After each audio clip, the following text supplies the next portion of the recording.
Cinema పేరు పారిజాత పర్వం. ఇదొక క్రైమ్ కామెడీ, కిడ్నాప్ కామెడీ అనమాట. అంటే మనం only out and out kidnap సినిమాలు చూసి చాలా సంవత్సరాలు అవుతుంది కదా, సో మళ్ళీ ఆ జానర్లో ఈ సినిమాని తీసుకుని వచ్చాం. అండ్ April 19th రిలీజ్ అవుతుంది. సో దాని ప్రమోషనల్ టూర్ భాగంగా తిరుపతి నుంచి మొదలుపెట్టి మొత్తం మన స్టేట్ అంతా కవర్ చేసుకుని ఫైనల్గా వైజాగ్లో ఎండ్ చేద్దామని ఇవాళ ఇక్కడికి వచ్చాం. ఇవాళ కూడా కొన్ని కాలేజ్ టూర్స్ అవి ఉన్నాయి. సో మీరు మమ్మల్ని, మా సినిమాల్ని, మన వైజాగ్ వాళ్ళకి ఏంటంటే సినిమాలు అంటే స్పెషల్ ఇంట్రెస్ట్, టాక్ ఏదైనా సరే ఎక్కడి నుంచే బయటకు వస్తూ ఉంటుంది అనమాట. సో అందుకని మా సినిమాని మీరు కూడా చక్కగా పబ్లిక్ వరకు తీసుకెళ్ళి బాగా ఎంకరేజ్ చేస్తారని కోరుకుంటున్నాం. Long time I signed Telugu film and mainly నా క్యారెక్టర్ మీకు will come out as a surprise for you once the film releases. And I signed this character because chala performance ki scope undi, chala variations unnai, chala looks untai role ki. So I'd like to thank Santosh sir inta important role lo nannu choose chestunnaru. He's a director and I think idi oka out and out comedy film.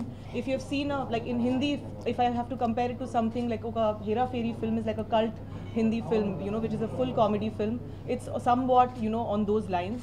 So please, Vizag Media has been very loving to me always. So please, naku support cheyandi and that's it. Thank you. Parijata Parvam, it's a kidnap crime comedy and full length entertainer. Santosh is the director of the film. Santosh Kambampati. So ani cinema lage ma cinema baaguntadi adi idi ani cheppadam kante I'll tell you few reasons why to watch this film. ఒకటి సునీల్ గారు ఉన్నారండి. చాలా రోజుల తర్వాత సునీల్ గారు is coming up with very versatile role, మంచి role, ఒక don role, full length 100% comic రోల్లో వస్తున్నారు. సునీల్ అన్న is one good reason to watch. మనం ఇదివరకు సునీల్ గారిని ఏదైతే కామెడీలో చూసి ఎంజాయ్ చేసామో that kind of full fledge comedy ఇవ్వబోతున్నారు.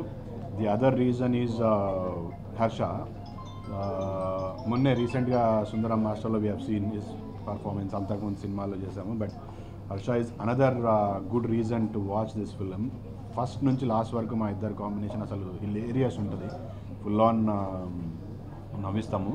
ఎస్పెషలీ యూనో సెకండ్ హాఫ్ అయితే అసలు మీరు ఎప్పుడు స్టార్ట్ చేశారు, ఎప్పుడు అయిపోయిందా అన్నట్టు ఉంటుంది.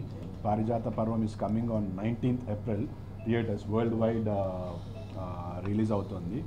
వనమాలి క్రియేషన్స్ బ్యానర్ పైన మహిదర్ అండ్ దేవేష్ గారు ఈ సినిమాని ప్రొడ్యూస్ చేశారు. This is their second film. ఎక్కడా కూడా దే హ్యావెంట్ సినిమా మీరు టీజర్ కానీ సాంగ్స్ కానీ చూస్తే ప్రొడక్షన్ క్వాలిటీ చాలా బాగుంటుంది, ఎక్కడా కూడా కాంప్రమైజ్ అవ్వకుండా చేశారు. ఇప్పుడు ప్రమోషన్స్ కూడా they have been doing really well. So ఇలాంటి కైండ్ ఆఫ్ జానరా ఫిలిమ్స్ మనం అంటే చెప్పుకోవాలంటే ఇట్స్ బీన్ ఏజెస్ అండి. అంటే అప్పట్లో మనీ అలాంటి కిడ్నాప్ డ్రామాస్ చూసాము. తర్వాత రీసెంట్ టైంలో ఒక ఫుల్ ఫ్లెడ్జ్ కిడ్నాప్ మీద సినిమా నా నాలెడ్జ్లో అయితే లేదు. సో పారిజాతం will come under that bracket. మంచి థియేటర్లో మంచి ఎక్స్పీరియన్స్ ఉంటుంది, మీరు వచ్చి చూస్తే you can laugh through out. ఇది కన్ఫ్యూజ్ కిడ్నాప్ డ్రామా అండి. అవుట్ అండ్ అవుట్ ఫన్ ఉంటుంది సినిమా మొత్తం. అంటే ఫన్ ఉంటుంది అని మీరు నోట్తో చెప్పక్కర్లేదు, బికాజ్ సునీల్ గారు ఉన్నారు, హర్ష గారు ఉన్నారు, చైతన్య ఆల్రెడీ క్రీడాకాలలో అలాంటి రోలే చేశారు, అంటే ఆ ఫన్ జనరేట్ చేసే రోల్ చేశారు. అండ్ శ్రద్ధ గారి గురించి మేము స్పెషల్గా చెప్పక్కర్లేదు. So best part of the film ఏంటంటే అండి, ఇప్పుడు ఎవరైతే మన ఆర్టిస్టులు ఎవరైతే కనిపిస్తున్నారో వాళ్ళు ఫస్ట్ ఫ్రేమ్ నుంచి లాస్ట్ ఫ్రేమ్ వరకు ఉంటారండి. అంటే ఏదో 2 రోజులు 3 రోజులు చేసి చిన్న క్యారెక్టర్స్ అలా కాదండి. సో ఫస్ట్ ఫ్రేమ్ నుంచి లాస్ట్ ఫ్రేమ్ వరకు ఉంటారు. సో ప్రతి ఒక్కరు వాళ్ళ వేలో వాళ్ళు చాలా ఇంపార్టెంట్ రోల్ ప్లే చేస్తారనమాట సినిమాలో. సో ఆ ఫన్ జనరేట్ చేయడానికి వీళ్ళందరూ ఎంత హెల్ప్ అవుతారు అనేది మీకే అర్థమై ఉంటుంది. సో మీ అందరికీ నచ్చుతుందని అనుకుంటున్నాం అండి. April 19th దయచేసి థియేటర్స్ రండి, మాలాంటి చిన్న సినిమాలు ఎంకరేజ్ చేయండి. ఆల్రెడీ మీరు చేస్తున్నారు, లైక్ మ్యాడ్ కానీ ఇంకోటి కానీ చాలా సినిమాలు చేశారు ఈ మధ్య. సో అలాగే మాది కూడా ఎంకరేజ్ చేయండి. మిమ్మల్ని డిసప్పాయింట్ చేయమనేది అయితే ఐ కెన్ ప్రామిస్ అండి, డెఫినెట్గా. Thank you.